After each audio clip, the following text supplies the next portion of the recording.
Labor Party Health spokesperson and Minister of Health. I've been in Parliament for this term.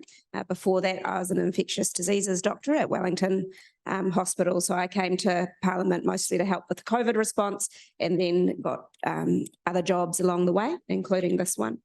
A lot of my experience in medicine was looking after people who were drug users when they came to hospital. And so one of the really important motivators for me is addressing the stigmatisation of drug use and making sure that people feel that they can access treatment.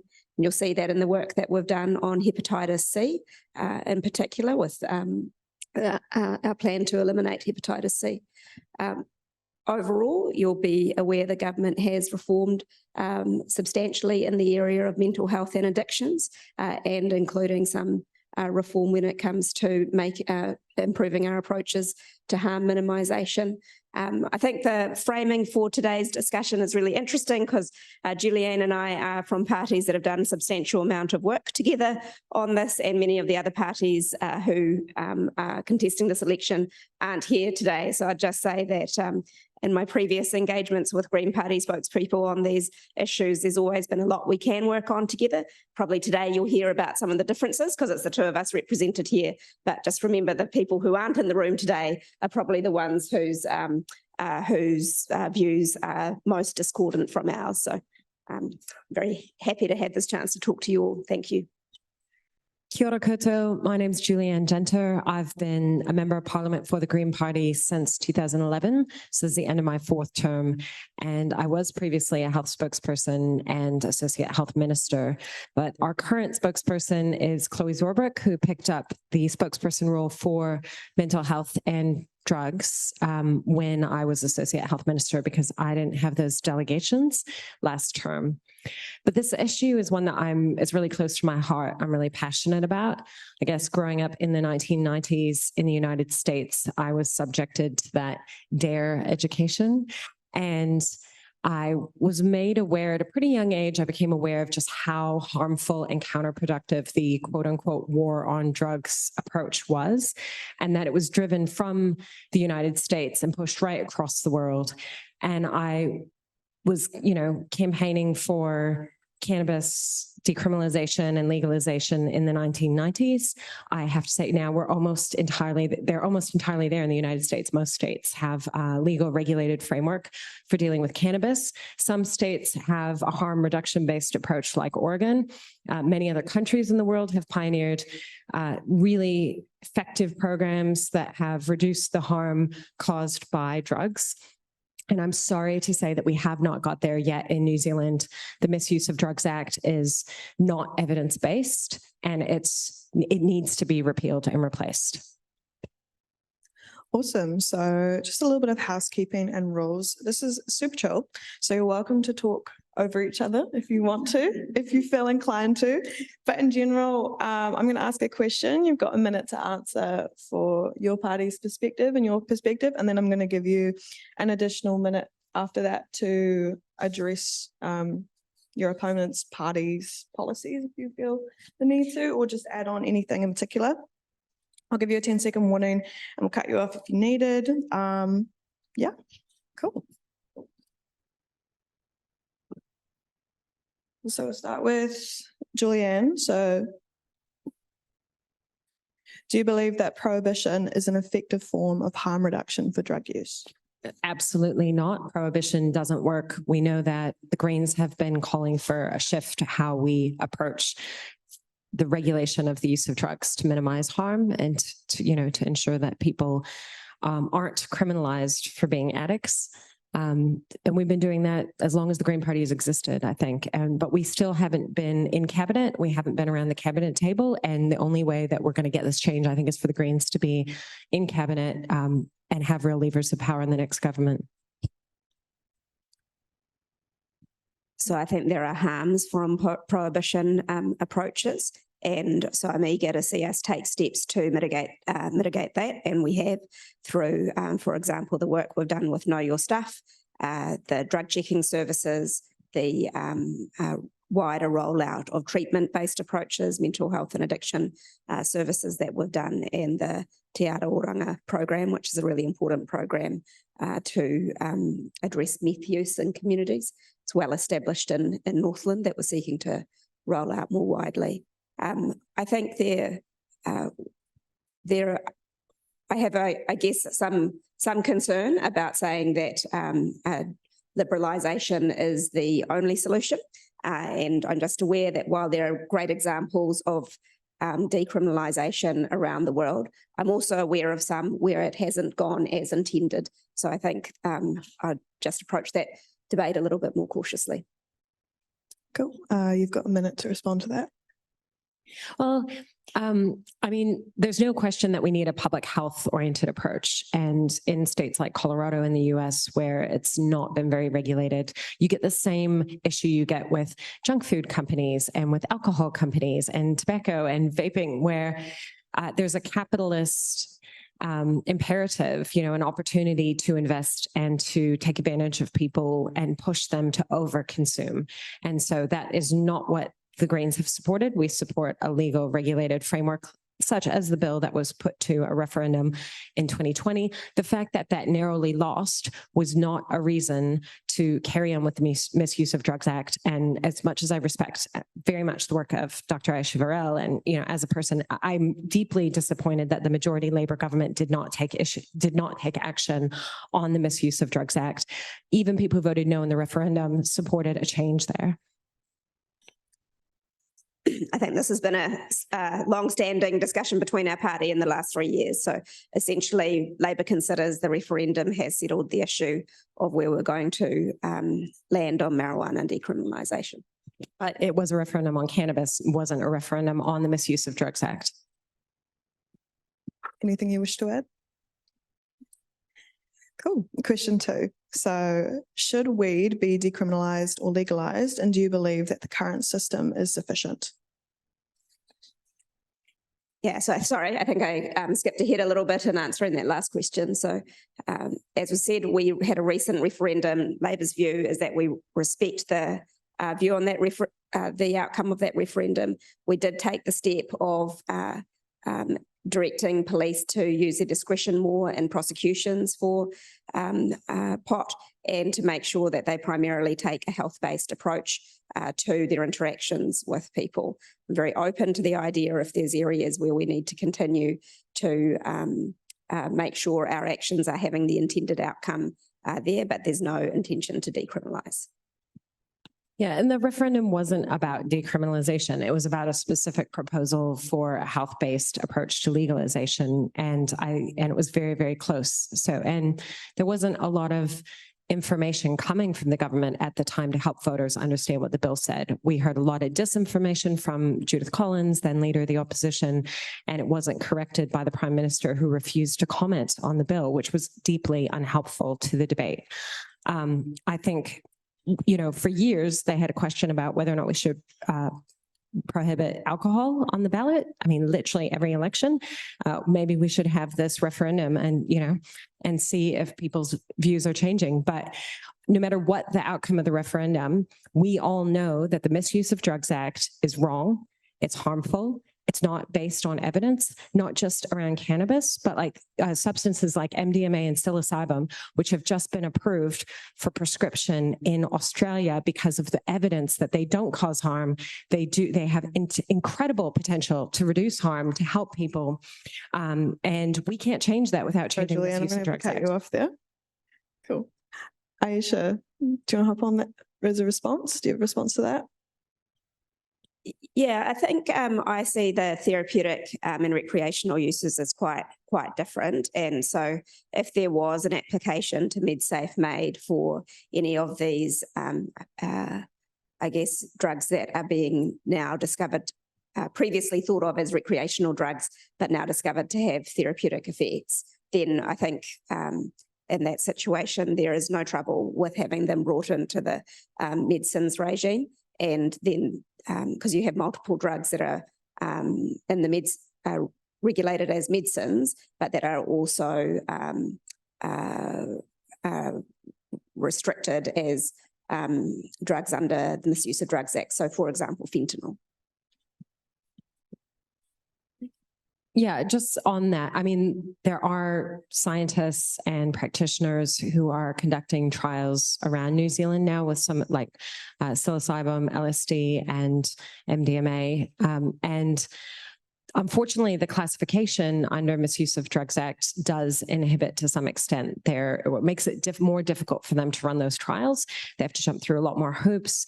The ministry and MedSafe and others who are responsible for the approvals, tend to take a lot longer. And the issue for me is just that the classification isn't supported by the evidence around, the Misuse of Drugs Act says, the classification should be based on the potential for harm, for addiction, for accidental death, and the therapeutic potential balanced up. And those substances are kind of the least harmful. You can't accidentally die from them. You can accidentally die from drinking too much alcohol. So it's frustrating for me that we can't get an evidence-based approach. Cool. Just adding on to that about weed, in the next government, depending on how many seats your parties respectively get, will reintroducing a referendum be a priority for either of your parties? No. I definitely think that taking a different approach to how we regulate and use drugs will be one of the many priorities. It's in our manifesto. There's a whole lot of things that we need to change in terms of how we address climate change and inequality in New Zealand. This should be a relatively easy one, especially because so many countries are already moving on this and demonstrating the benefits. Julianne, do you think a referendum is the key thing there? I actually wonder if we need a referendum. I think we can take an evidence-based approach. The Misuse of Drugs Act hasn't been reviewed. I think we'd like to move straight to repealing and replacing it with something that's based on evidence and harm reduction. Okay, question 3. Should drug paraphernalia such as bongs, pee pipes, be illegal? Yeah, so I can see why you might ask the question. But I think this, because after all, it's not the bong that hurts people. But I think the issue is they play a role in prosecutions in terms of giving evidence of drug use, and no, Labor does not plan any changes to that. And definitely not. As we've said before, we just don't think a prohibition approach and treating drug use as a criminal activity is the right way to address the harms caused, if any, by drug use. What is the right way to address those? The right way to address it is through a legal regulated framework. And in some cases, it might be a more medicinal approach and we regulate it like a medicine. I personally don't think cannabis needs to be regulated like a medicine, and particularly not CBD, which is not psychoactive at all. And it just basically could be an over-the-counter supplement and is over-the-counter in other jurisdictions. Here, it's absolutely ridiculous. If you try to bring CBD gummies back from the US and you don't have a prescription, you will be stopped at customs and you're like breaking the law. It's outrageous and ridiculous and over the top. Ayesha, I would like to ask, do you believe that cannabis should be regulated as medicine in the way that it is now? It's been called, we can open this up for a conversation with the both of you, but medical marijuana is expensive for a lot of people. It's inaccessible, so people are just getting weed the same way they usually have. What's the solution there?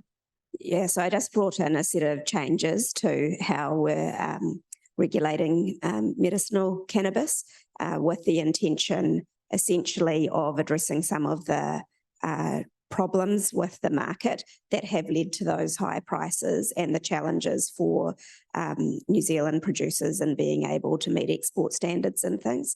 So I think that will be sometimes when you step into a novel area of regulation, you don't get it right first time. And I think we've seen that there were just some sensible adjustments we could make there so that, ideally you want to see prices come down because there are more producers who are able to make it economic. And we've done that. Does that, that's really interesting and good. Does that mean it's going to be regulated more like food and food safety, or is it still at that pharmaceutical grade where you have to get these really precise measurements which aren't actually necessary when applying cannabis, whether it has THC or not, in a medicinal or supplemental way?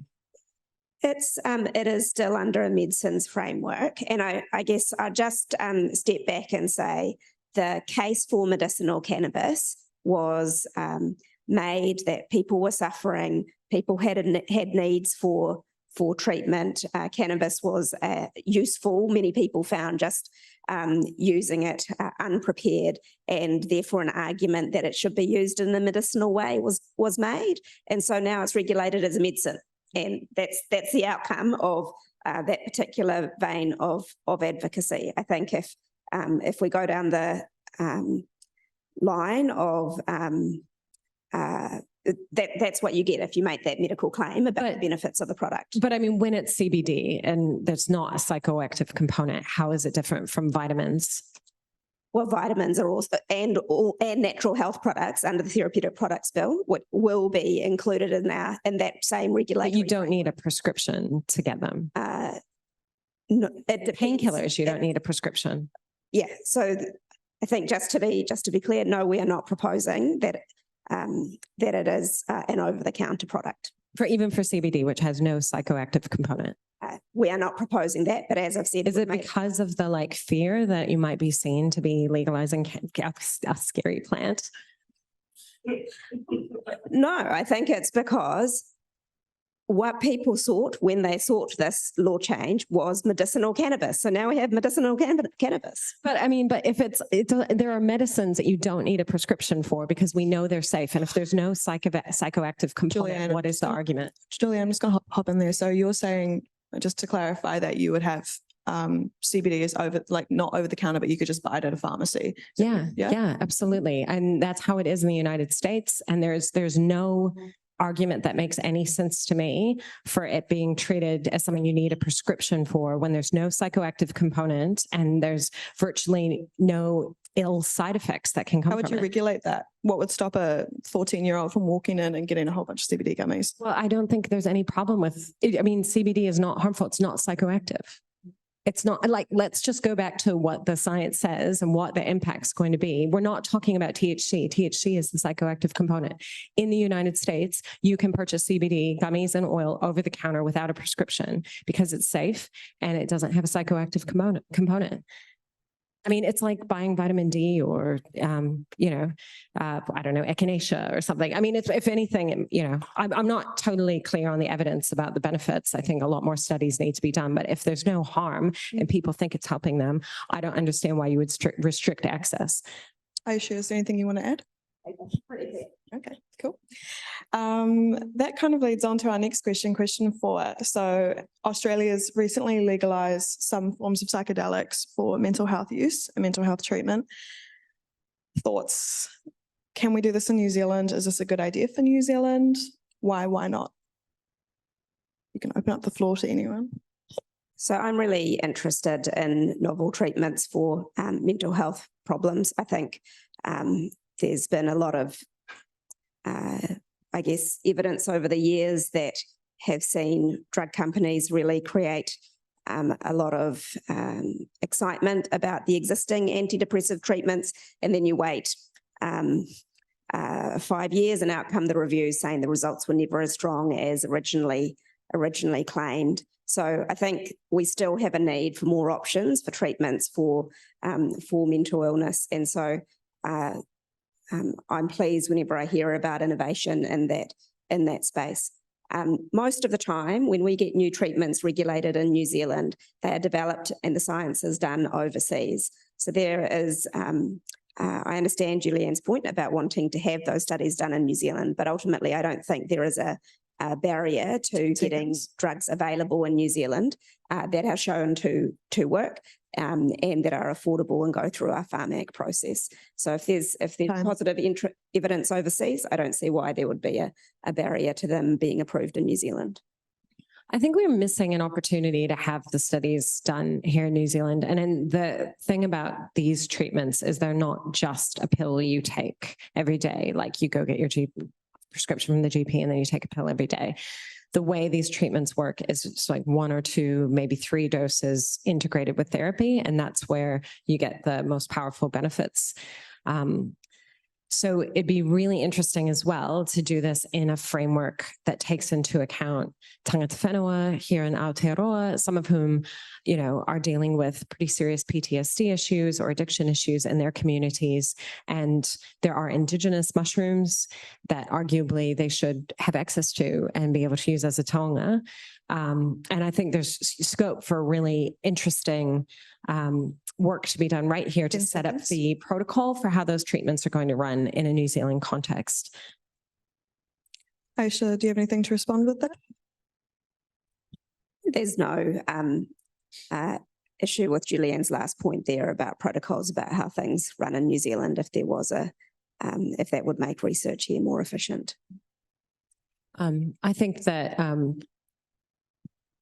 the evidence around the substances and the relatively low harm, it's actually quite low harm, risk of harm. Some people might have a scary experience, but they're not going to accidentally die, which could happen if they drink too much or take too many prescription painkillers or we have that evidence going back like 70 years, like studies in the 1950s and 60s, and a whole lot of studies over the last 20, 25 years. So I think we should probably be moving faster to make sure that access to these really powerful transformational treatments are available. And just to put it in context, like the most powerful, like the most effective pharmaceutical treatment we have for addiction to cigarettes and smoking cessation had like 12 or 16% effectiveness. One or two treatments integrated with therapy of psilocybin had like over 70% effectiveness at people ceasing to smoke. So there's really powerful opportunities to reduce the harm of addiction of other substances. Cool. We've got one more question, and then I'm going to ask you to do a minute-long pitch as to why your party has the best drug policy out of everyone else. So question 5, we're kind of coming back to addiction and harm reduction, but policy-wise, what does effective harm reduction and addiction treatment look like under your party's policy? Policy-wise, it looks like a evidence-based, legal, regulated framework that is aimed at minimizing the harm of drugs, including alcohol, and ensuring that there's a well-funded health system that supports people when they're going through difficult times, that they have access to more than just medication, but they have access to the help they need to transform their lives. And we all benefit when people are able to be their best selves, to be happy and healthy. And there's a lot of economic transformation and support that needs to come from the public sector in order to achieve that. I think the focus on improving our treatment services has been an emphasis of this government that we will continue. And while there's probably a lot of negativity around post-pandemic about the state of everyone's mental health for very understandable reasons because of the pressure people have been under. In the last 4 years, the investment in mental health and addiction has been absolutely huge. And there are far more services now for people dealing with addiction than there ever was. And one of them is called the Access and Choice services, which have totally been stood up from nothing to over 1,000 people working in those services and 600 sites around the country, including services that can be accessed on a drop-in basis at general practice, services for youth and for Māori and Pacific, and those work with addressing addiction and mental health issues that are mild to moderate and suitable for preventing small issues becoming bigger problems. Julianne, do you have any thoughts on that? No, I mean, Okay. I think, the Labor government means well and they try to do the best they can, but they're just tinkering around the edges. And there's a risk that we go backwards before we go forwards if we don't, really take on the challenge and the political leadership that's needed to transform our system, to transform our society, and to take, a different approach to reducing harm. Yeah, I don't think that's fair to call that tinkering around the edges. I understand the Greens have a different view on some of the decriminalisation and the framework in terms of legalisation of some of these drugs. But I think to say that there used to be nothing for people in the community, essentially, unless you were able to see a specialist psychiatrist at a hospital. We've gone from that to actually having a system where if you were under pressure because of stress due to something in your workplace or that wouldn't make the grade normally for getting into a psychiatrist, then you now have a system that will support you. That is a massive difference, and a massive difference in the recognition of what the scope and scale of our public health system should be.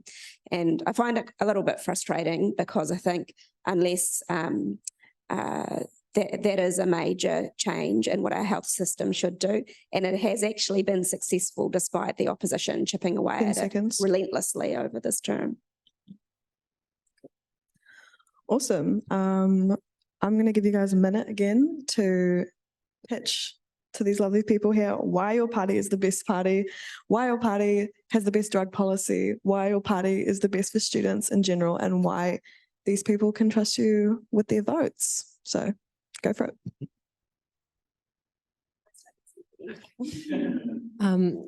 We have an amazing opportunity to get better outcomes for people and protecting our planet. But in order to do that, we have to change the system. And we've been sort of stuck in this neoliberal system since the 1980s and 90s. That means that students right now often have to be living in poverty-like conditions in order to get an education, where even if there is discretion, fundamentally that's a risk around prosecutions around cannabis because people of color are more likely to be targeted. And look, the evidence is on our side.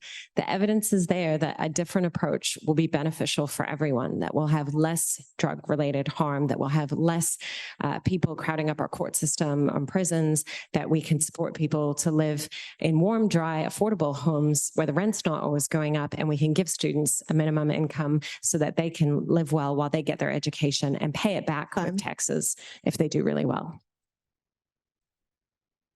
One of the things that I'm really pleased about the direction Labor is seeking to take next term is that combination of having really strong health policy, which we always have, is alongside a focus on the cost of living. And as the health spokesperson, I've been really pleased that that's let me address some of the costs of getting healthcare. So as I said earlier, we have a free mental health and addiction system now in the community. We've made prescriptions free, which is just invaluable to people who have chronic conditions, including chronic mental health conditions. It also keeps people out of hospital. In terms of students, I'm really pleased that we'll be able to offer the rollout of increasingly free dental care up to the age of 30 in the next term, which will have a huge impact on the cost of living, and of course our changes to public transport costs as well. So I think overall, by addressing some of those big things that hit people in their back pocket, we'll be able to make progress there. Sorry. Cool, awesome. Thank you so much for coming out, guys. Really appreciate it. I believe that these two are just going to be hanging around for a little bit. So if you have any questions you'd like to further ask them, we got some juice, we got some Sprite, we got some snacks. Thanks so much to VUWSA for putting this on. Check out the Instagram, follow the Salient Instagram, and make sure you're involved to vote. Thank you so much.